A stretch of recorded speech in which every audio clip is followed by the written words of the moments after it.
8-7 is this. Non-right triangles. We have one way to solve so far. What was it? Law of sines. 8-7 introduces another non-right triangle method because there's some that law of sines doesn't solve for, and that is law of cosines.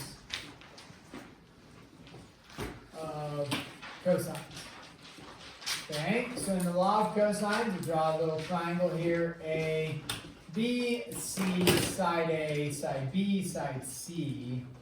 The law of cosines is written three different ways, but it's all the same. It's just depending on which side or which angle you're solving for, but it's the same equation. So really, when you're going to memorize it, you can just memorize one equation, but they use the different variables. So here it is. C squared equals A squared plus B squared.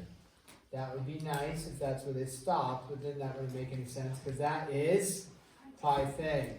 So it uses part of the Pythag, but then they tack on a minus 2AB. So the A and the B that were here are also the A and the B that were there.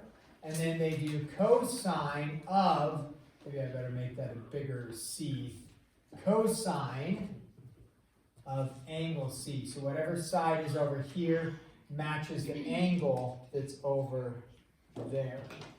So you can do an iteration of that. That's the main one. If you ask for what's the law of cosines, that's what usually would be referred to, C squared equals A squared plus B squared. But you can put any side. It's not like the Pythag theorem where the hypotenuse always has to be by itself.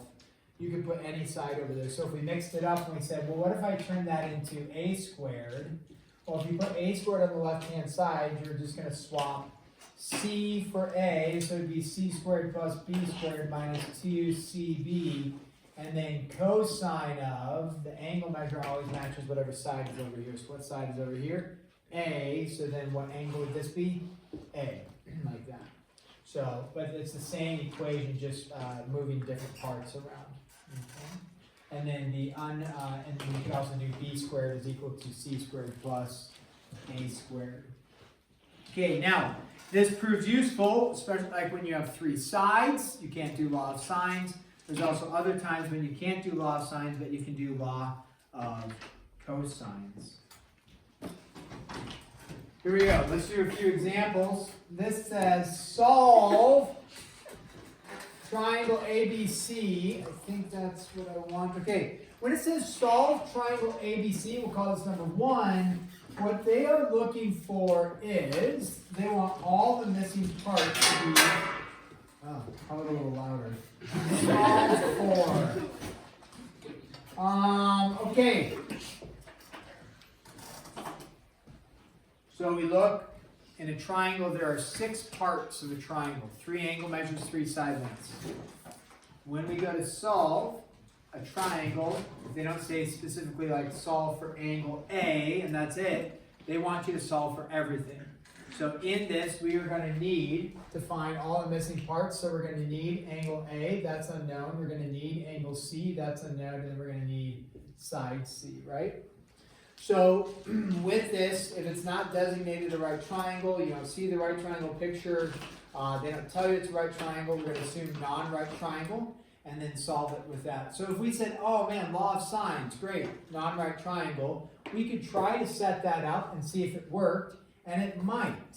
Okay, so we say, okay, sine of, even though we're talking about law of cosines, right? Let's just see if the law of sines work. And if it does, that's fine. You can use it. You're not constricted to the law of cosines. So let's see, sine of an angle measure, 40, over, so if this is angle B, law of sines states it has to go over side B, right? 20. So far, so good. Now, if I want to find A, okay, I could do what? Sine of angle A that I don't know over side A, which is 16. Great. Does that work to use law of sines? Absolutely. Okay. So if that's the case, no problem. Do law of sines. So we multiply both sides by 16, and then you do the inverse sine. So what do you get when you do that? Go ahead, crank that out. Feel free to do some work. Don't be afraid. I know it's hard. I think you'd have to hit 1, 2, 3, 4, 5, 6, 7, 8, 9 buttons total, and then the 10th is the enter button. Yeah, so I think you got 10 buttons, including the enter button. So it's 1, 2, 3, 4, 5, 6, 7, 8, 9, 10. You can do this, or you can't. I believe you can. So we're cranking out. This is going to solve for angle A. So I would just multiply both sides by 16 and then do inverse sine. A lot of your calculators are very, you don't have to be that calculator savvy, you just have to know where the buttons are, right? You put the fractional button, I would just go sine inverse, and then give me a parentheses, and you have the box over the box, right? That's really nice. And you just tack in there 16 times the sine of 40 for that top one, and then you just tack on 20 in the bottom, and then hit enter. And it gives you this miraculous answer. Isn't that awesome? All right, what'd you get? Domain error? Uh-oh.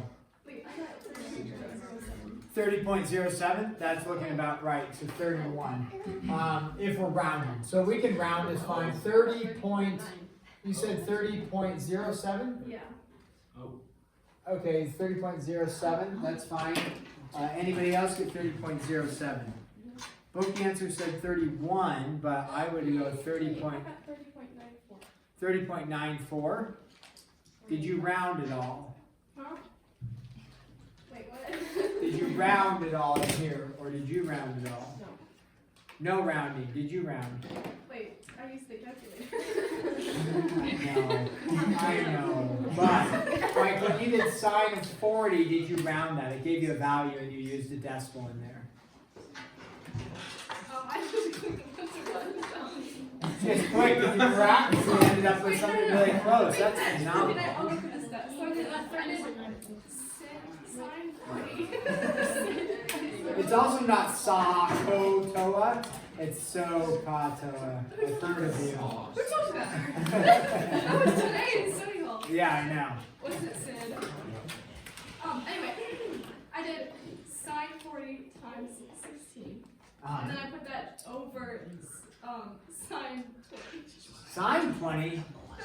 But there is no sine 20. Okay. We're getting rid of that. Okay. Yeah, no sine of 20, right? Just the 20. So 30.95. Okay, so the book rounds it up to 31. That sounds good. So we now know angle A is 31. Please don't use trigonometry to find angle C. How do I find angle C?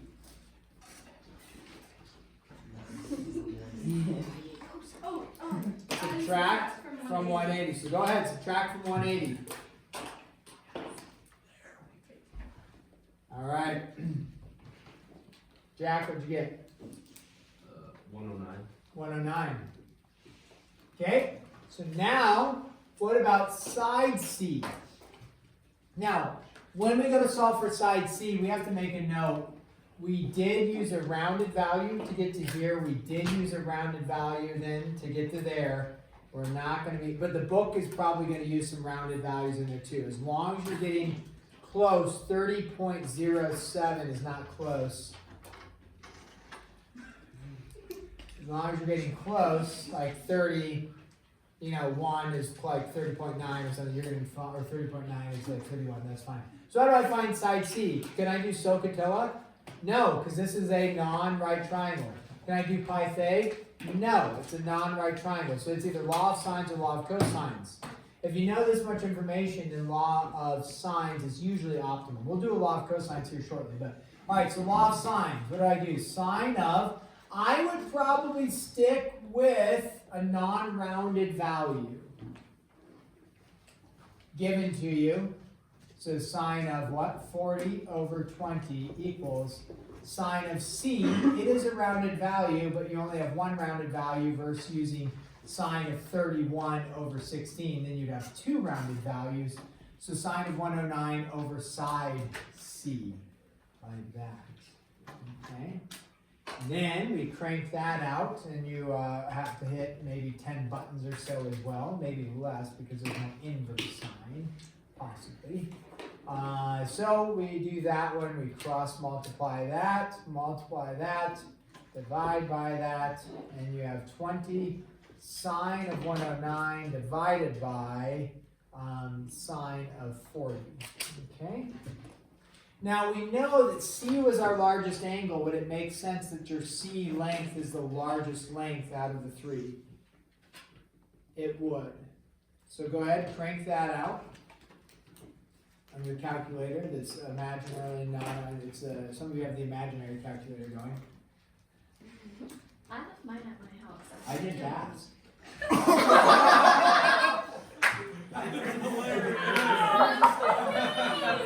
I'm just saying, you don't need to confess it. I just said some of you.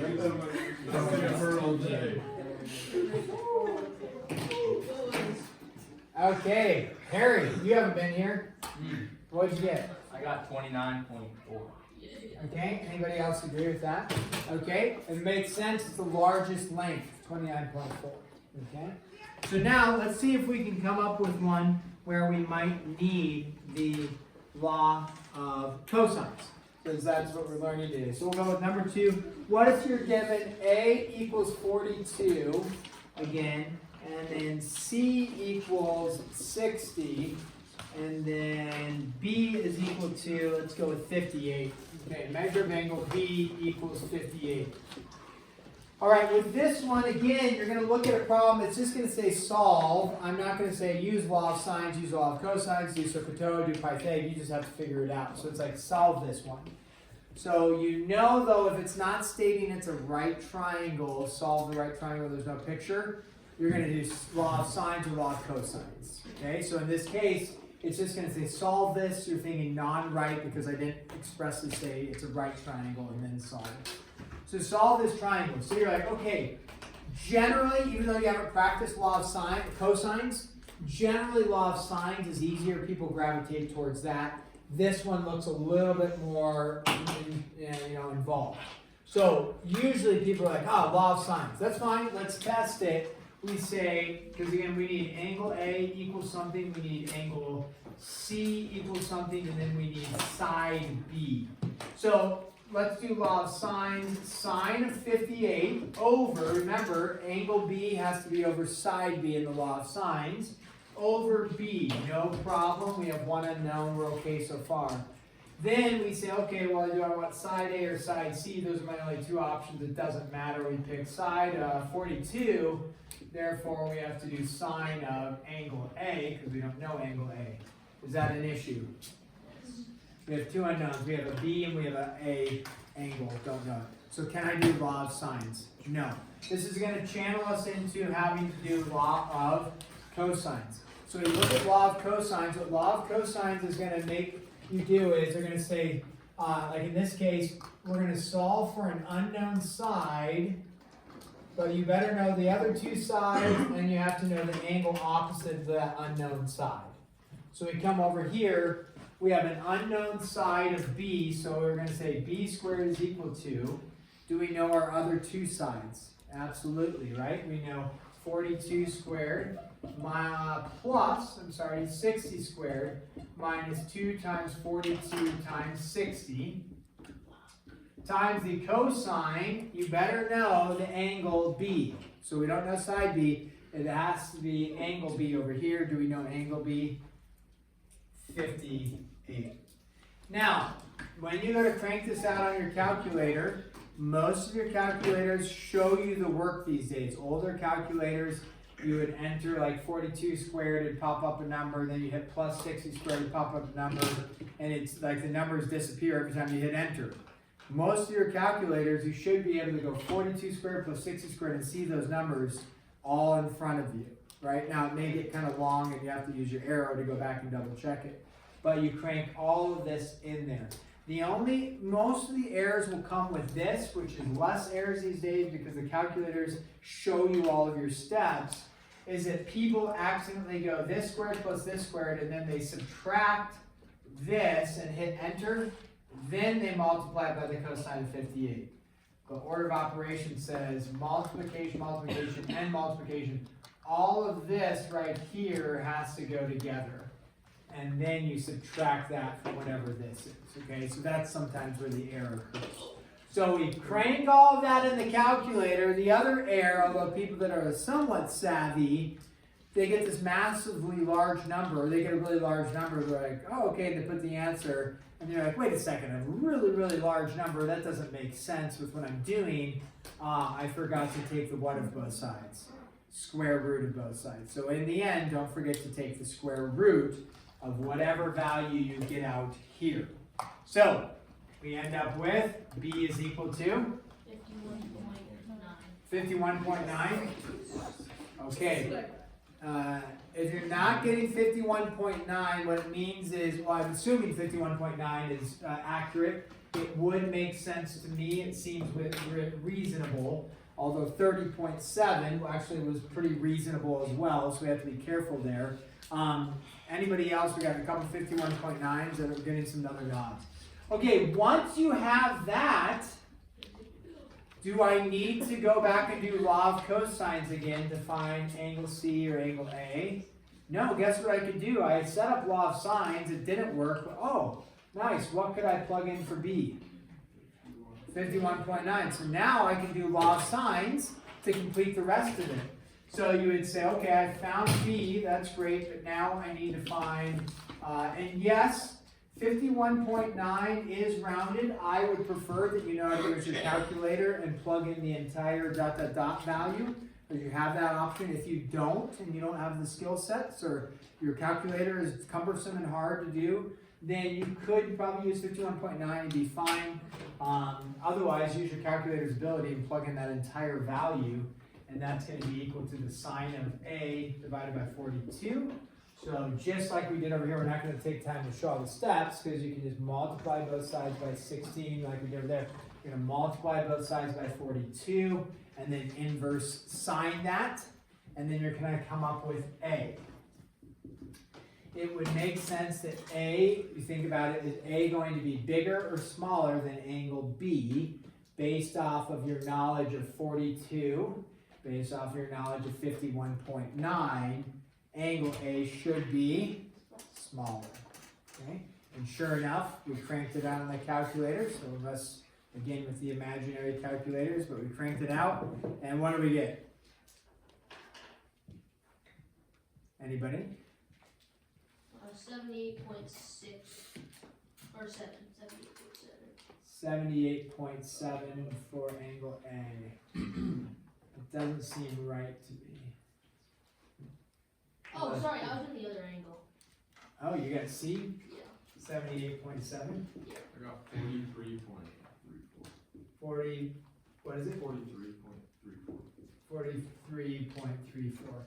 Now, if you add all those up together, are you going to get to 180? No. Why? You rounded. Right? So, if you don't quite get that 180, you're going to be slightly off, but really close. That's going to be okay. Right? Plus or minus a tenth or so is no problem. So, you'll be a little bit off. If you want to manipulate it and try to get it to be 180, you could, but I would, if you're doing it and you're showing your work, you're going to be fine there. Okay? So it won't equal 180 if you were going to check it. Okay, there's one other type of problem that we should do with the law of cosines, and that is and yesterday I showed an example when you were given your three sides. So this is 4. Okay, or this is number 3, I guess. 3, so we have A is equal to 10, B is equal to 15, and C is equal to 12. How do you check and see if it's a right triangle with the information given? What would we do if we wanted to check? It doesn't say to check. How would we check it? Is it a right triangle? Pythag. Yep, good. The Pythag's here. It's not going to be a right triangle. I'll help you out. Okay, so would law of sines work? Because we know no angles. So with a little bit of understanding, right? Law of sines requires an angle and an angle, right? In it, you know no angles, so you know for sure you'd have two unknowns. Therefore, you have to use the law of cosines. This one becomes a little bit more challenging because in the law of cosines, it's a side you're solving for. You plugged it all in, you hit enter and took the square root. Here, it's an angle you're going to be solving for. So we don't care which angle we want to solve for. It does not matter. So we pick angle C. Matches our law of cosines with the box around it. So let's go with angle C. If we're going to solve for angle C, we're going to put C squared on the far left and then A squared and B squared in there. So we say, okay, 12 squared is equal to 10 squared plus 15 squared minus 2 times 10 times 15 times the cosine of unknown angle C. This is where your errors really occur. Okay? So what a lot of people do is they take this value plus this value, subtract it by this, this, and this, and then they subtract that over to here, or they divide it or something like that. That is false. What you have to do is solve an equation with subtraction of these two first. So it's 12 squared minus 10 squared minus 15 squared is equal to a negative 2 times 10 times 15 times the cosine of C. So you get rid of those two values by subtraction.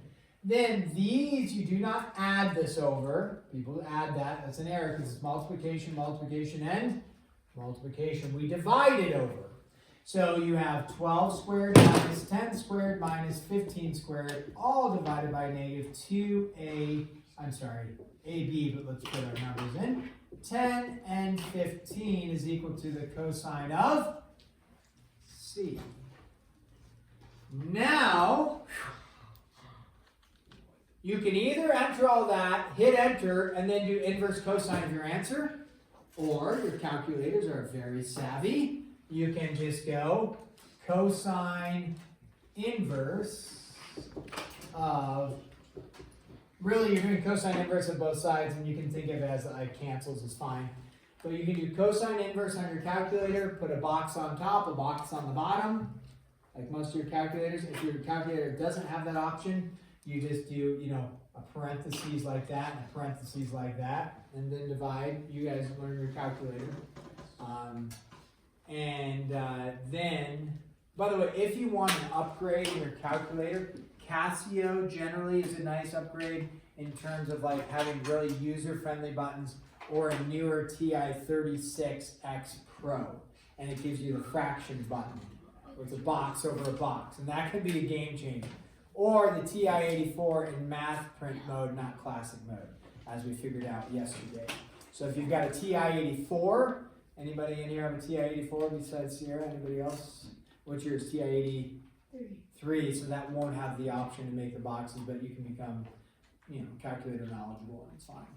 It might be worth upgrading for some of you. It can save you some serious points because it just makes life a little easier. I think they're $16 at Walmart. These aren't like that expensive. So, as long as you can do it, keep your calculator. If you're really struggling, maybe upgrade to something a little easier. All right, what do we get for C? 93.45 or 46. 93.46. Anybody else with a 93.46? It seems possible, but maybe not. Why am I hesitant on it? Greater than 90. It can be greater than 90 is fine, but why am I hesitant on that being greater than 90? For angle C being greater than 90. C is not the biggest side, so therefore this angle, should it be the biggest angle? Could there be another angle bigger than this in a triangle? No. So some of you are tracking with that. If you're not, that's okay. Some of you are already projected into spring break already. You're on the beach or wherever you're going. So yeah, I'm not thinking 93.46. Anybody else get one? Unless I wrote it down. Nobody else got an answer. Not a soul out there. Izzy, what did you get? It's way off than what Nate said. I got 52.9. Yeah, but remember Nate's wrong. Or I wrote the numbers down wrong, which is possible. So I'm not coming at Nate, but Nate's answer can't be correct. So Izzy, what are you throwing out there? 52.9. 52.9. That seems like a possible number. Sierra, what'd you get? 52.9. Okay, we're getting strength in numbers. We've got 2 people. Anybody else with a 52.9? Khalid? Oh, nice. I mean, I'm not surprised. Good work. 52.9. So we know this is false. Either I wrote the numbers down wrong or we're going 52.9. I'm feeling 50. What'd you get? Okay. 52.9. Nice job. Izzy, you doubted yourself. Good work. Okay, so now once you have this, how do I solve for angle B, angle A? Do I have to go back to the law of cosines? Nope, you can do law of sines now because you have one angle. Or the savvy person, you ready for the last savvy comment here? Angle B. Okay, let's say you want to go for angle B. If you notice up here, this is C squared, then A and B, right? And then A and B, you just swap them out. So it becomes B squared minus, and then it's going to be 10 squared and minus 12 squared. So on your calculator, a lot of you have the ability to recall the button on there. And you could recall this right here and just I can't remember who I was helping yesterday. Somebody, maybe it was Sierra, and you just interchange your numbers. And so you've got the cosine inverse written there, or whatever. You just go in and change your numbers, and then hit enter. And that's a great way to do it too, if your calculator has the ability. So, hey, this is Glidewell. Giselle. Should we all listen? Yeah. Or should I keep talking really loud? We can talk about Caleb's grade again. Okay, so that works too. And then for A, you know, if you wanted to find angle A, it's cosine inverse. You just plug it back in your calculator. You just take this. This needs to become A. So then it's 10 squared minus 12 squared minus 15 squared divided by -2 times 12 times 15, like that. If that's a little confusing for you, that's fine. Don't worry about it. But that's a great way to do it if that makes sense. And you're like, oh, I'll just swap the number out on my calculator real quick and hit enter. So that works great. Anybody get B, by the way? Or you can do law of sines, works too. You can go back to the law of sines, which is nice. We gravitate towards that. So, anybody get B? Okay, cool. There's an answer though out there for you. And then once you have B, do you need to do trig to find C? No, please don't. Okay, so that's the basics of it right there. Law of cosines. So that will be due. When should that one be due? After spring break. Yeah.